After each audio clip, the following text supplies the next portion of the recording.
Lembrando hoje, a aula nossa é continuidade do domingo passado, onde o irmão Fabiano, o professor Fabiano, fez uma explanação sobre salmos de louvor, né, de culto e louvor a Deus. E nós vamos continuar essa explanação no dia de hoje. Amém? Obrigado, irmão. Queria também fazer jus nesse dia, né? Agradecer a Deus pela vida do meu colega de trabalho que veio visitar a igreja aqui com a família dele, o Rodrigo, a Krishna, e a filha deles que foi para a turma de adolescentes. Vocês são muito bem-vindos nessa casa. Amém? Irmãos, eu queria começar pelo texto áureo da lição, né? Da revista Compromisso. O texto áureo dela está em Salmos 126, eu coloquei no slide. Sim, grandes coisas fez o Senhor por nós, por isso estamos alegres. Quando a gente fala de salmos de louvor, né, eu vou tentar ser sucinto em alguns pontos, porque muitos dos pontos que eu preparei também para essa aula, eu sei que o irmão Fabiano já fez na aula inicial. Então, eu vou tentar ser um pouco mais sucinto por causa do tempo, mas aconselho a todos também a ver a aula dele depois na internet, para ser um assunto mais completo. Amém? A gente vai tratar sobre esses salmos de culto e louvor a Deus. Como o irmão Fabiano falou também na última aula, os salmos são talvez uma das porções bíblicas mais usadas pelos cristãos.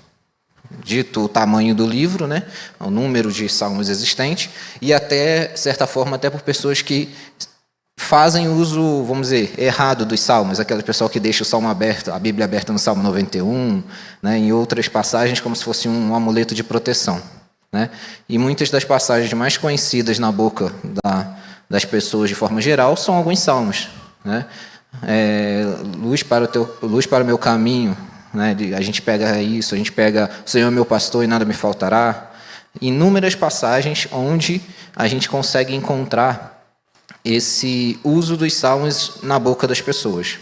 Bem, a gente vai falar um pouco sobre isso. Na introdução, né, o que seria a introdução desses salmos? Os salmos, de forma geral, né, eles foram compostos, na sua grande maioria, para adoração coletiva.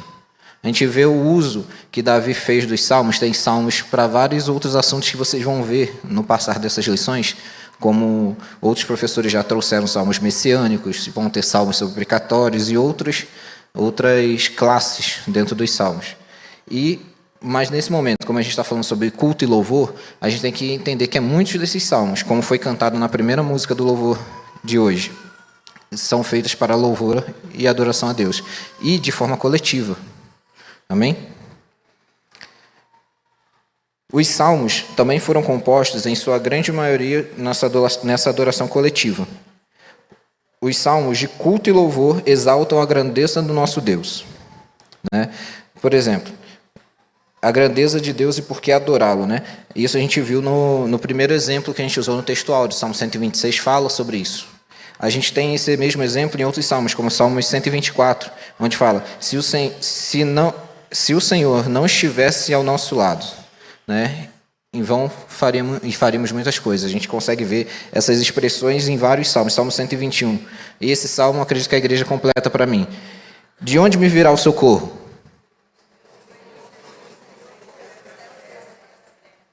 Nós estamos aqui sabendo e engrandecendo aquele que faz tudo por nós. Nós sabemos, até de forma um pouco automática, sobre certas verdades sobre Deus, onde a gente completa a vida do outro engrandecendo e edificando a vida do outro, lembrando de certas verdades, através da Bíblia, através dos salmos, que são gravados no nosso coração. Amém? Tem um salmo também, dentro desses que fala sobre a grandeza, sobre levar louvor a Deus, que fala assim, tributai glória e força ao Senhor. Ele será até o nosso exemplo, né, durante essa explanação, que é o Salmo 29, né? Que ele vai falar sobre isso. E a gente vai falar agora sobre alguns elementos dos salmos. Eu estou sendo sucinto com vocês, tá? Eu estou tentando ir um pouco mais rápido para a gente aproveitar um pouco mais o nosso tempo aqui e não extrapolar o horário. Elementos dos salmos. A maior parte dos salmos vão trazer uma convocação para adorar a Deus. Amém?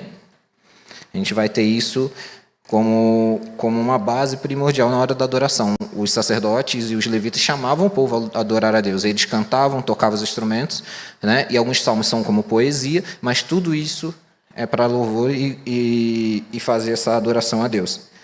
O irmão Fabiano, na aula dele, deu exemplos importantes sobre a adoração. Ele falou sobre a importância de adorar a Deus. E dentro da adoração, ele também trouxe termos técnicos para a gente. Ele falou sobre como que é a palavra no hebraico, como é a palavra no grego. E a gente percebe que adorar a Deus tem um sentido que tanto a palavra do hebraico e a palavra do grego traz, que é se prostrar. Literalmente, a ação física também de se prostrar. Prostrar o seu coração, prostrar o seu corpo, em tudo que você for fazer. Né? A gente tem muito esse hábito que os levitas são só os que tocam os instrumentos ou que cantam, mas não, você está no seu trabalho, você tem que estar adorando a Deus com o seu trabalho. Você vai limpar um banheiro, cuidar da recepção da igreja, fazer o café da manhã, você está adorando a Deus com as suas ações, com as ações para adorá-lo. E nós devemos levar essa cultura para os nossos ambientes de trabalho também.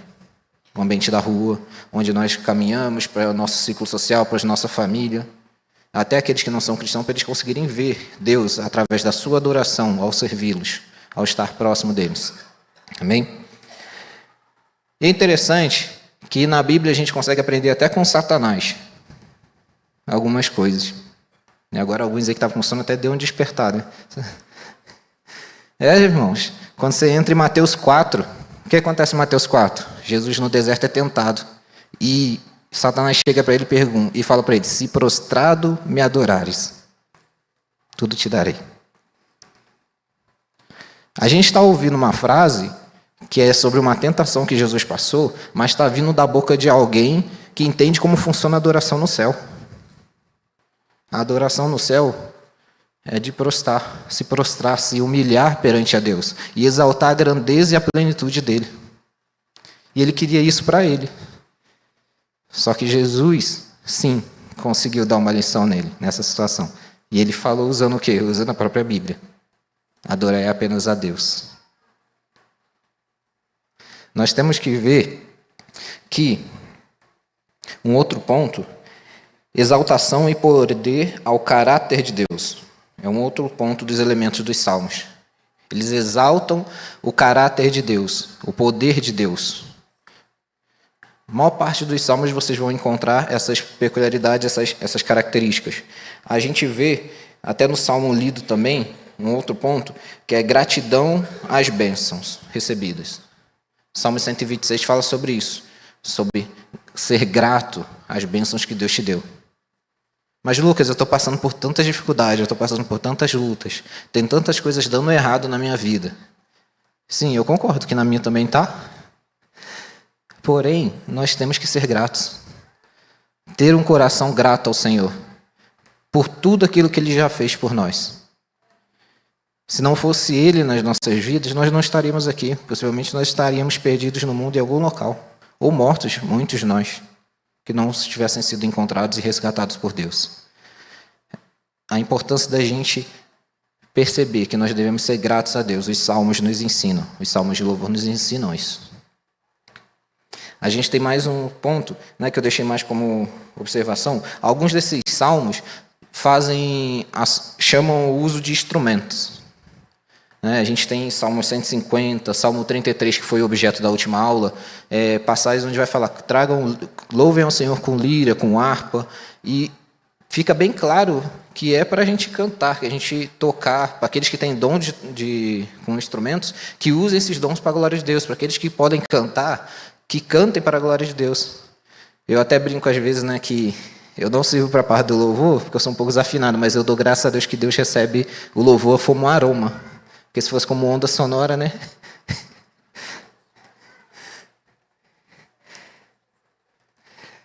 Mas, irmãos, nós devemos estar sempre adorando a Deus, em todos os momentos.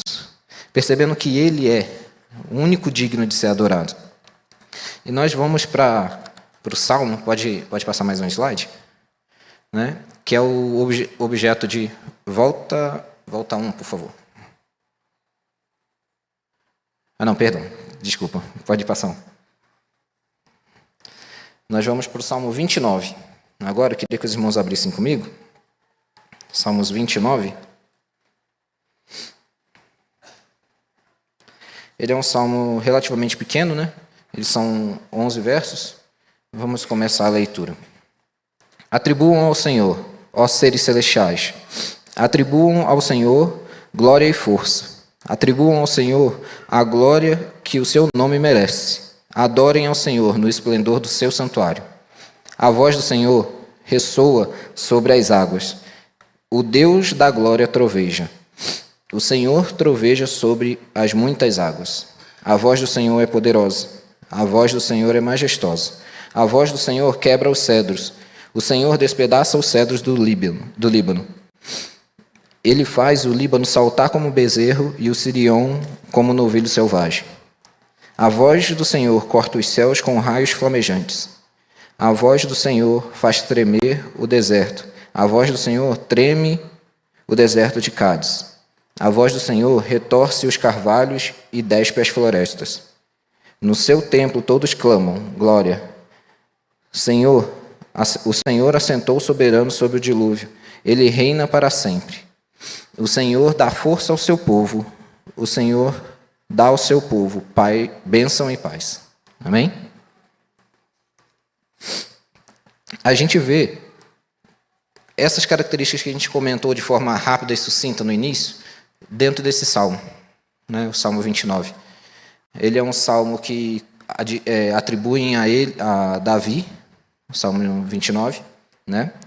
E ele vai trazendo algumas características, né? Os primeiros versículos eles falam, algumas Bíblias vão trazer dai glória, honrem, algumas traduções, né? A minha aqui coloca como atribuir glória ao Senhor, atribuir. E ele fala nesse início, ele convoca todos, né? No primeiro versículo ele coloca, atribuam ao Senhor, ó seres celestiais, atribuam ao Senhor glória e força. Nesse momento ele está falando de seres celestiais, anjos e do seu próprio povo, do povo de Deus. Todos os que são escolhidos por Deus, para que venham atribuir e dar a Deus a honra e a glória devida.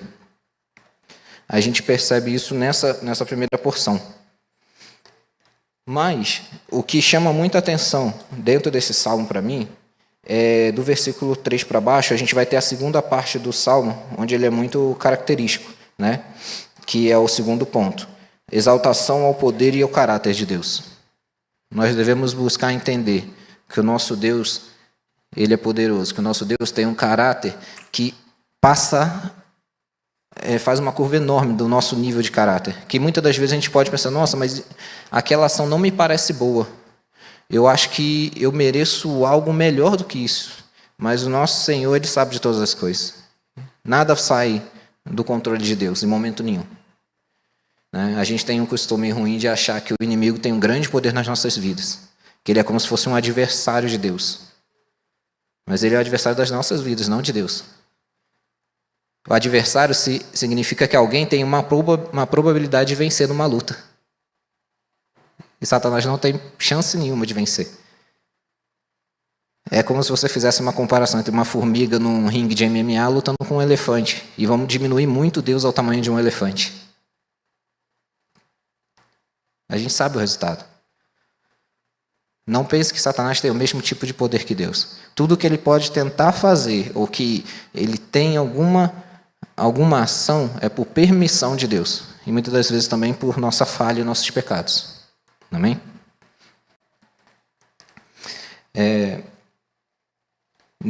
Nessa passagem, né, a gente vê características importantes. A primeira dela é a voz do Senhor. O Salmo 29, ele detalha muito, ele faz um ênfase muito grande nessa parte de a voz do Senhor. Ele coloca, a voz do Senhor ressoa sobre as águas. A voz do Senhor ressoa sobre as águas. O Senhor troveja sobre muitas águas, né? A voz do Senhor age sobre a natureza. Né? Quando eu vi esse primeiro versículo, versículo 3, me lembra da parte onde que Jesus acalma o mar.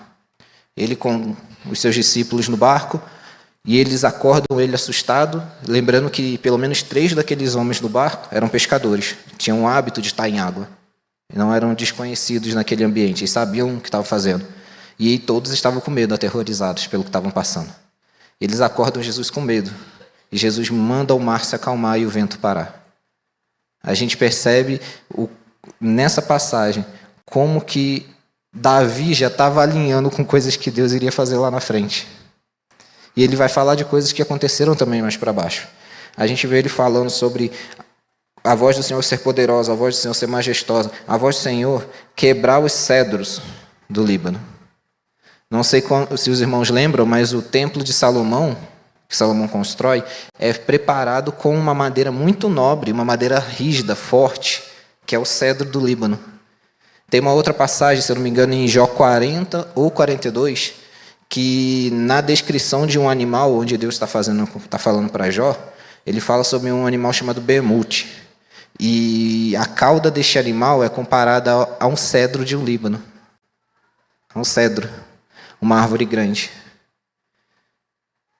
Vários metros de comprimento, forte, símbolo de força naquela época. E o texto não fala que Deus foi com a sua mão e destruiu o cedro, que ele pegou um machado e cortou em uma machadada. Ele simplesmente fala que a voz do Senhor arrebenta tudo, estraçalha o cedro do Líbano, como se não fosse nada. Essa é a ênfase que a gente está dando nessa lição de hoje, é entender a grandeza da voz de Deus. Para a gente poder tentar entender um pouquinho quem é o nosso Deus. Amém? A voz dele é ditada aqui embaixo também como fogo. Fala no versículo 7, a voz do Senhor corta os céus como raios flamejantes, como relâmpagos, né? Se a gente puder traduzir. A voz do Senhor tem força e poder para isso.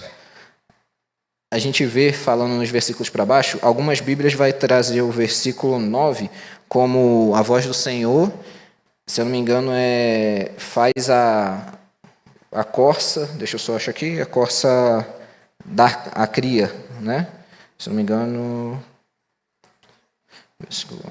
faz a corça da sua cria, em algumas traduções, né? A minha aqui coloca que ele retorce os carvalhos e despe as florestas, deixa as florestas limpas, faz tremer o deserto, a força da terra sendo demonstrada através da voz do Senhor, do falar de Deus. E isso é uma das coisas que o irmão Fabiano falou na aula dele. Ele tem uma passagem, se eu não me engano, em Salmos 33, 6, que foi o que ele leu, que foi o uso de estudo da lição passada, onde no versículo 6 ele coloca, mediante a palavra do Senhor foram feitos os céus e os corpos celestes pelo sopro de sua boca. A gente vê que o salmista está trazendo características que vão muito além da nossa imaginação, para a gente poder entender a grandeza de Deus, entender o poder de Deus, entender esse caráter maravilhoso que decide nos salvar. Durante a leitura desse salmo, a gente chega um pouco mais abaixo no Salmos 10, no versículo 10, que fala assim: o Senhor assentou-se soberano sobre o dilúvio, e ele reina soberano para sempre. Davi faz menção, no começo, a uma coisa que talvez ele nem sabia que estava mencionando, quando Jesus possivelmente ia mandar o mar se acalmar na frente dos discípulos, e os discípulos poderiam lembrar desse salmo sendo falado. Como também ele volta lá atrás, no período de Noé, e fala que mesmo naquele momento do dilúvio, de um grande desastre natural, o nosso Deus estava, sim, sob controle de tudo.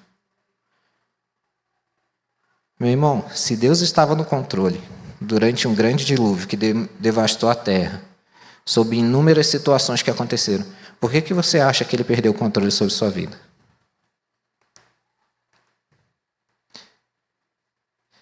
Ele ainda está no controle de tudo. Ele ainda está no controle das nossas vidas. Então, essa palavra é para te dar confiança. Que por mais que em alguns momentos você não está vendo saída para certas situações, o nosso Deus ele ainda está no controle. Ele controla. Ele domina. Ele diz o momento certo das coisas acontecerem. Amém?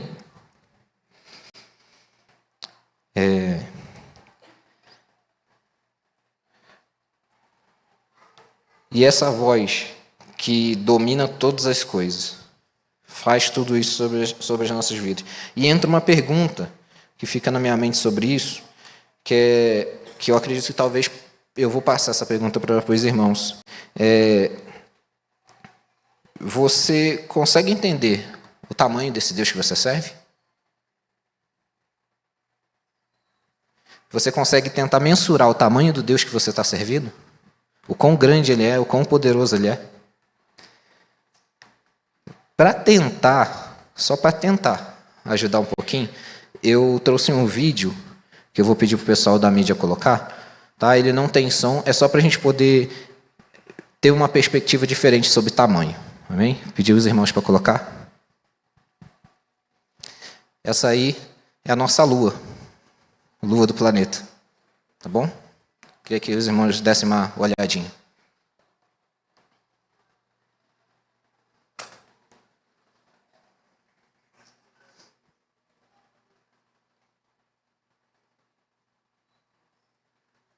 Aí onde eu e você estamos.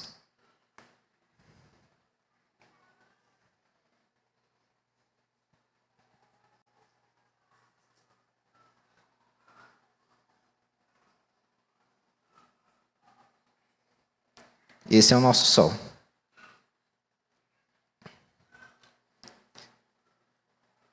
Você consegue se ver ainda?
Amém.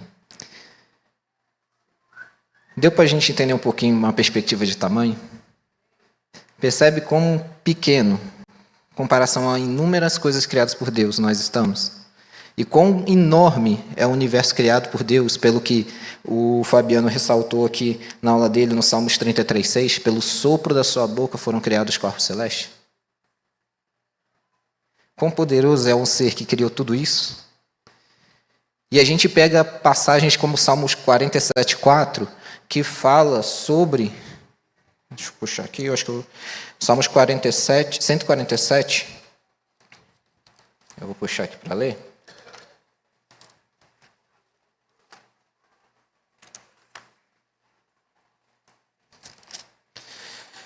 Salmos 147:4, ele fala assim: ele domina o número de estrelas e chama cada uma pelo seu nome. Isaías 40, versículo 6, ele coloca assim, ó, Isaías 40, versículo 6. Não, perdão, 40, versículo 25 e depois versículo 26, ó. Com quem vocês vão me comparar? Quem se assemelha a mim? Pergunta o santo. Ergam os olhos e olhem para as alturas. Quem criou tudo isso? Aquele que põe em marcha as estrelas do seu exército celestial e chama cada uma pelo nome. Tão grande é o seu poder e tão imensa a sua força que nenhuma delas deixa de comparecer. A gente tem um Deus que pode chamar cada estrela no céu pelo seu nome. E a gente viu uma pequena fração de tamanhos e da quantidade. Ele chama todas pelo nome, se for necessário, e todas vão comparecer. O exército do Senhor que ele chamar vai comparecer. Aí uma coisa que vem à minha mente, né? Como que pode? Como pode um Deus tão grande, que foge da minha capacidade de entender, Ele querer morar dentro de mim e de você, tão falhos e pecadores como nós somos? Esse ser tão gigantesco, tão colossal, tão fora da nossa compreensão, decide dar a vida do seu filho por nós e deixar de ser apenas o Emanuel, Deus conosco, para ficar sendo Deus em nós, mandando o Espírito Santo vir habitar e virar que nós venhamos se tornar morada dele. Como pode? Como pode isso acontecer? Eu não consigo compreender isso. A minha mente não chega. E eu já falei isso algumas vezes, eu acho que eu posso tentar ler a Bíblia todos os dias da minha vida, e se eu conseguir matar ela uma vez por mês, até eu morrer, eu acho que quando a gente encontrar com Jesus, a gente vai olhar para ele e vai falar assim, cara, é muito maior do que eu consegui imaginar. Toda a tua intimidade que você pode ter aqui na Terra com Deus, quando você encontrar com Ele na eternidade, você vai saber que você não conhece quase nada dele ainda. E a gente tem uma eternidade para conhecê-lo, para adorá-lo, para amá-lo. Eu queria que você ficasse com isso na sua mente.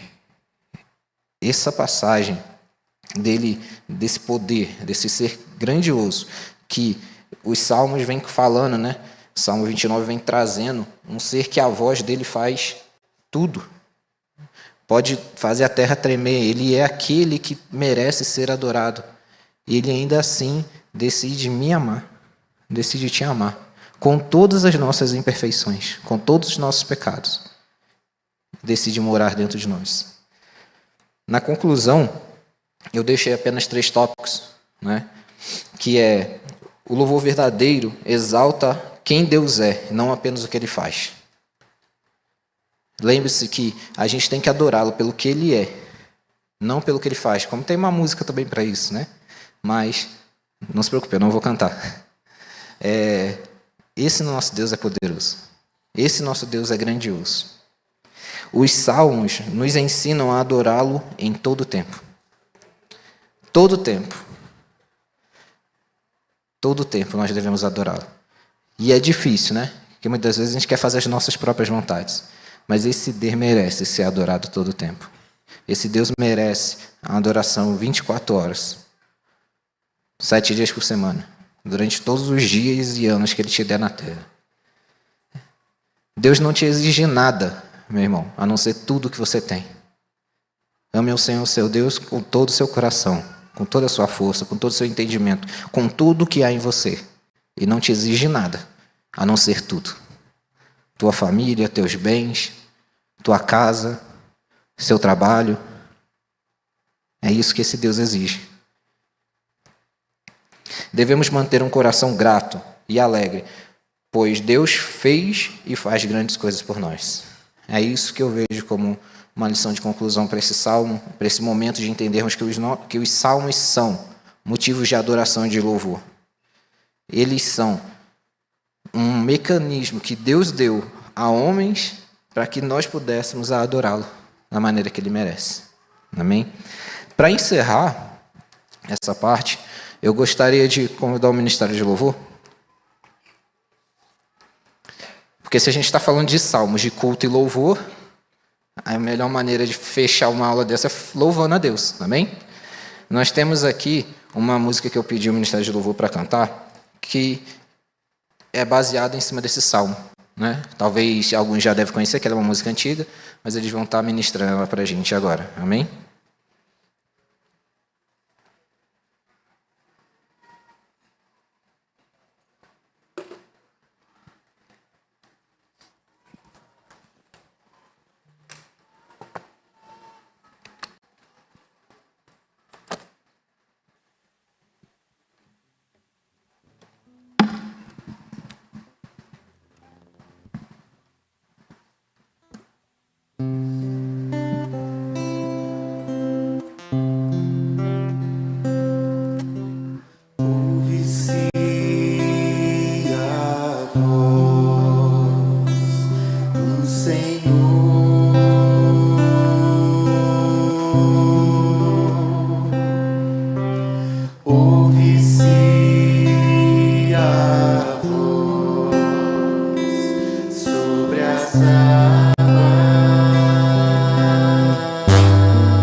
fogo, a sua voz é majestosa. Sim, o Senhor troveja sobre as muitas águas.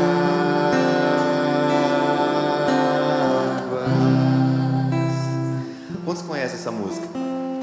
Então, levante então e vamos cantar mais uma vez, amém? Te adoramos, Pai. Ouve-se a voz do Senhor.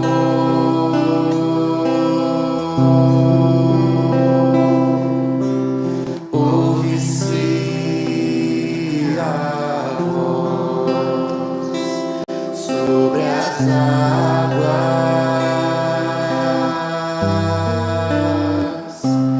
troveja, ó Deus, da glória,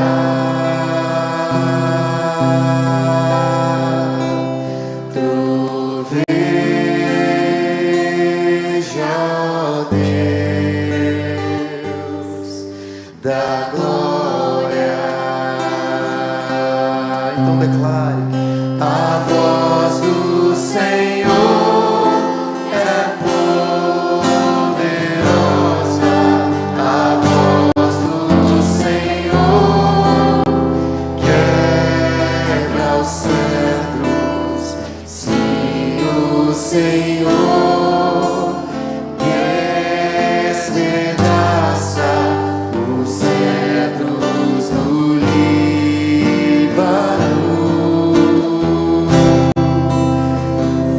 despede em chamas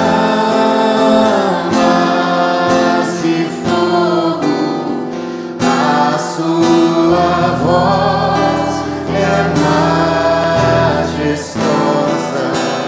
Sim, o Senhor troveja sobre as muitas águas.